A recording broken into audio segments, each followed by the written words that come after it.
This is Mortification of Spin from the Alliance of Confessing Evangelicals. We can continue only with your help. Visit mortificationofspin.org to make a donation or call 1-800-488-1888. What's the point of having elders in the church? How do they function? Carl and Todd discuss the important and perennial topic of biblical elder leadership in this episode of Mortification of Spin. After the podcast, listen for details on how you can receive a free MP3 download. You are listening to the Mortification of Spin, the regular podcast of the Alliance of Confessing Evangelicals, and I am one half of your hosting team, Todd Pruitt. I'm the pastor of Covenant Presbyterian Church in Harrisonburg, Virginia, and I'm joined as always by the other half of this team, Dr. Carl Trueman, pastor of Cornerstone Presbyterian Church in Ambler, Pennsylvania, and professor of church history at Westminster Theological Seminary. Carl, good morning. It's good to see you. It's great to be here, Todd. Should probably say we're in a slightly different location today. We're in a top secret bunker quite close to the CIA headquarters, I think, as I was driving in. That's true. We also have a live audience. Half of our mass listening public are actually present in the studio today. Mrs. Kelly Clifford, the delightful wife of Pastor Dan Clifford, of an OPC church just outside Washington. And we also have Mike Harris here, who as always is the equivalent to us of Sir George Martin to the Beatles on Sgt. Pepper's Lonely Hearts Club Band. He's a brilliant man, and he keeps us sounding good, so that's important. Sgt. Pepper's Lonely, Sgt. Pepper's Lonely, Sgt. Pepper's Lonely Hearts Club Band. Yeah, well, the topic for today's discussion, Todd, is elders. We've talked before on the podcast about qualifications for elders, and I seem to remember we emphasized there that when Paul is writing in his pastoral letters, he's looking towards what the church will look like after the death of the apostles, when that immediate first generation leadership commissioned by the Lord directly to lead the church, as that generation passes away, what needs to be in place in order to guarantee the continued faithful propagation of the gospel for future generations. One of the things Paul talks about is a form of sound words, the need for, I would say, some kind of creed or confession, which can act as an expression, a synthesis of biblical teaching to which the church and her leadership can hold. The other side of it is that he establishes a structure of leadership. He talks about elders, overseers, and he also talks about deacons. And one of the striking things, of course, about his discussion of elders and indeed deacons is how ordinary they are. Paul is not saying look for dynamic individuals, good-looking individuals that will be great leaders of men as the world thinks of it. Paul lays out a series of fairly bland criteria, really. These are to be good members of the church, good members of their local community. They are to represent in the way they live the aspirations, that to which one wishes all Christians to aspire. They're not to be perfect, they're to be reliable, dare one say it, bland Christian men who can be safely entrusted with the gospel as truth and with the souls of those who gather to hear the word each Lord's day. So we've discussed qualifications in an earlier podcast. We want to talk today more about the functions of an elder. What does an elder do? We spend a lot of time on this podcast reflecting on what pastors do. What is it that an elder does? Todd, you have some initial thoughts on that? Well, I think clearly, as you've already suggested, and just to, again, emphasize to those who may not understand this, clearly the presupposition of the New Testament is that the church is going to be led by a plurality of elders. That was Paul's presupposition. He went about, we're told, establishing elders in all of the churches. And so if I want to believe that most of those who would listen to something like the Mortification of Spin are of the mind that the church ought to be led by a plurality of elders. But if you're not there, we would encourage you to re-examine that issue. Now, as far as duties go, Carl, you're pastor of an OPC church, so by very definition, it's a very small church, and you may not need very many elders. And of course, the challenge of finding elders that would be willing to work with you. See, what I like about being Presbyterian, Carl, is that we can tease each other, and it ultimately really doesn't hurt our feelings that bad, does it? It doesn't. And while we're on the matter of teasing, Todd, I wonder if, lest we appear to be ignoring any significant minority out there, I wonder if you could just comment on, do Reformed Baptists have deacons and elders as well? From what I understand, Reformed Baptists believe in the necessity of both of those offices, that of elder and deacon, and we don't want to leave out our Reformed Baptist brothers in that discussion. So this is a distinctive that is certainly grounded in the New Testament, and that Presbyterians and Reformed Baptists affirm together. Excellent. I think that's a wonderful token reference. And now let's get back to Presbyterianism at this point. Yeah. And just as a disclaimer, that was a little bit of sarcasm. Carl and I actually do not believe that Presbyterians are the only Christians or churchmen in the world.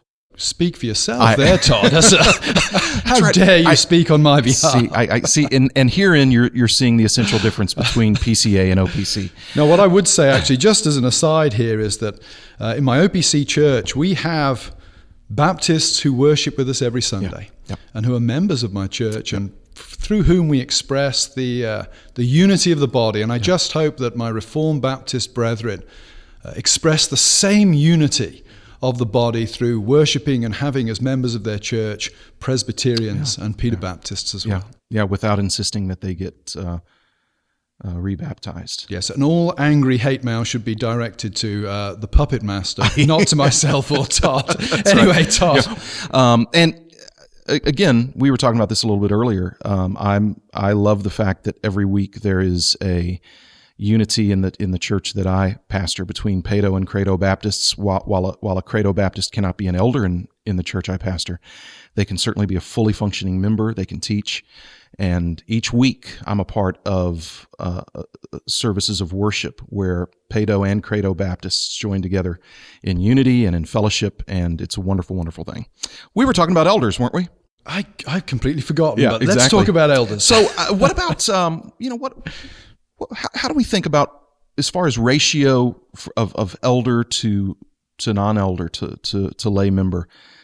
What's a good ratio? How big does a session need to be in order to adequately care and lead a church?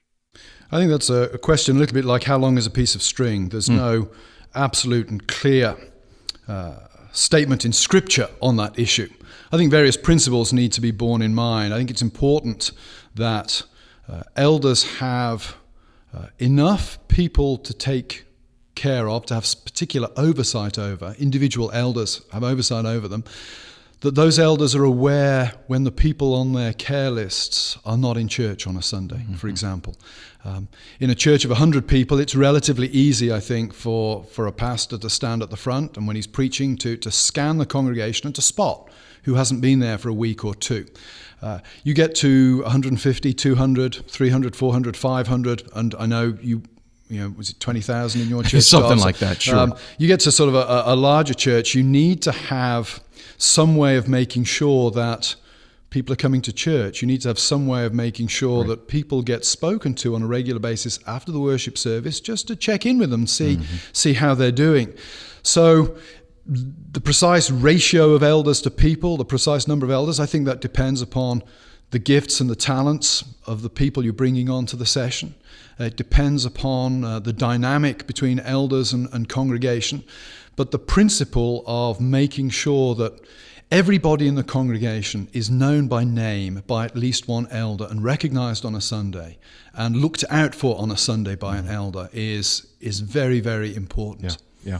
I just came from, well, I didn't just come from, it feels like I just came from a session meeting. We were out until about midnight last night, and it was actually a very, very good meeting. But part of our process is we measure our attendance every Sunday by having members actually sign an attendance register. You don't get George Barna to come in. We don't have Okay. George Barna. We don't. We do a terrible job of marketing, probably, but we do have our members sign in an attendance register every Sunday, and we review those in our session meetings, so that if there's a member that has missed a few Sundays, we contact that person. We see if they're plugged into a small group, who the elder is that has direct oversight over that family. I think if you cannot do something like that, then you're not serving your church well, because it begins with making sure that we're shepherding the people that the Lord has entrusted to us. And if we don't even know if they're there on a Sunday morning, then clearly we can't do that. Yeah, and I think that points to another important principle, that the whole, in terms of the session or the elder board, is greater than the sum of the parts. You're Yes. working as a team. Not everybody on the session has the same gifts. Not everybody has the same time that they're able to devote to this, but everybody is responsible for making sure that the session as a whole is operating in a way that appropriately shepherds and pastors the flock. Yeah. Hey, Carl, so give me some thoughts on the idea of the elders protecting their pastor or pastors. What does that need to look like in a church? Because clearly we're all sinners. We're joined together in the body of Christ, but we're sinners, and the pastor is often the lightning rod for whatever may not be right or running smoothly in the church. How do the ruling elders protect and help and, in some cases, guard their pastor? At a most basic level, I think just encouragement. The occasional email, a conversation, an invitation to breakfast, those kind of things where the pastor can be encouraged and perhaps on occasion mildly rebuked, maybe for something he's done wrong. But if the pastor knows that the elders have his best interest at heart and love him and care for him as a person, they can both encourage him and offer words of rebuke on occasion, Right. as and when it is necessary. I also think the elders operate often as the pastor's eyes and ears within the congregation. Mm-hmm. If there is a particularly problematic member of the congregation, I think it is the duty of the elders to defend the pastor's good name when they overhear the pastor being Yes. demeaned, criticized, rubbished, lied about, slandered, etc. By that church member. And I also think it's the duty of the elders to make sure that they report to the pastor these kind of things that are going on, because left unchecked, they can fester. I also appreciate the fact that when we have difficult problems come up in our church, I'm able to shoot an email to the elders as a whole, get corporate wisdom on it, and quite often one of them will say, well, actually, this is my area, or this person is on my visiting list, I'll deal with it for you. So that ability, that willingness to shoulder some of the direct pastoring burden during the week. Difference is, of course, is that pastors get paid, Right. and I think that means that they should take a higher profile role often. And there are certain circumstances, for example, if somebody's in hospital, I think the person in hospital expects the minister to go and visit them. It's just a psychological thing, and an elder won't quite do. So there are some circumstances where I think that the minister really does have to step up. But on the whole, I think the elders function well protecting the minister by taking their share of responsibility for the flock. Mm-hmm. I think as a part of that, it's really, really important for the elders to share a strong sense of unity. And what I mean by that is, now that I'm a part of a confessional denomination, a confessional church, I see the power and the health and the good things that come from a body of men, a session, who all agree on a confession of faith, a clear and rather extensive confession of faith. I know what it is to serve with men who do not share the same doctrinal confession, and it leads to terrible problems. And my experience with that is that what ends up happening is you have various elders representing various constituencies within the church. a constituency that is, for instance, Anabaptist or Reformed or liberal or conservative, or the constituency that likes the pastor and the constituency that doesn't like the pastor. And because there's nothing that ultimately really unites those men together, it ends up putting the pastor in a situation where it's impossible for him to lead and to serve well, because there's no unified voice from the men that he's ultimately accountable to on that session. And so, and I've heard the language used. Well, I represent this constituency. I represent that constituency in the church. That's very, very dangerous. Not that a good confession of faith solves everything, but when you take men through a process of candidating as an elder, where they have to embrace and fully accept a clear doctrinal confession of faith, it sure does go a long way in forging unity. Yeah, and I think another side of the confessional subscription thing, of course, is that it clearly marks out those things that we agree on, and therefore indicates those areas where we have liberty. Right. At the church where I serve, we have one of the booklets we occasionally give away is a booklet written by a very delightful fellow who lives locally on the relationship of Christianity to the arts. And it doesn't actually represent my own opinion. It's much more of what one might call a transformationalist approach to Christianity in the arts. And one of the young people at church picked up and read it and came up to me and said, and laughing, said, "I didn't think this represented what you think." And my response was, well, no, it doesn't. What you're seeing there, that actually represents something that the session disagree on.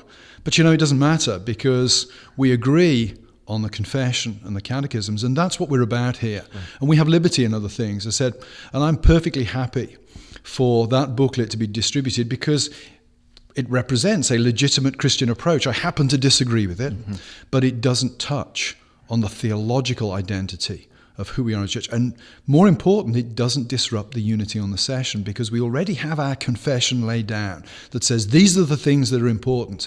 And we, I think, go out of our way not to fall out over areas where we disagree, but which are not specified in the confessional documents of the church. And a lot of people miss that in confessionalism. They think confessionalism is about rigid conformity. Right. I would say no, it's about defining what the church is about in order that we then have these areas of liberty where Christian brothers and Christian sisters can legitimately disagree, even at a leadership level. If somebody were to say to me, I want to take that view of Christianity in the arts and I'm going to make it part of the confession identity of this church, I'd fight them tooth and nail. But it's a perfectly legitimate opinion to be expressed, right, because it doesn't butt up against what we have in our confessional standards. And I would suggest that that's only possible, allowing that sort of freedom in a way that it doesn't divide is only possible when there really is a very clear confession of faith. Yeah. That's quite that's quite extensive. Yeah. Where the confession of faith is basically we believe in mere Christianity, that doesn't work well towards unity. No, well, you have to leave virtually everything else up to individual conscience. So right, you either have chaos or continual turf wars. And so where you have a church where there's no clear agreement on things that are as important as the sacraments and certain views of the atonement, you're going to have deep, deep problems of division, period. Yeah. Because this sort of merest approach to Christianity is not what's going to unite us together. So I'm very grateful, and I've now been seeing on a very regular basis the sort of unity that is forged among elders when there is clear agreement on a clear confession of faith. And for me, as the pastor, that gives me a strong sense of security.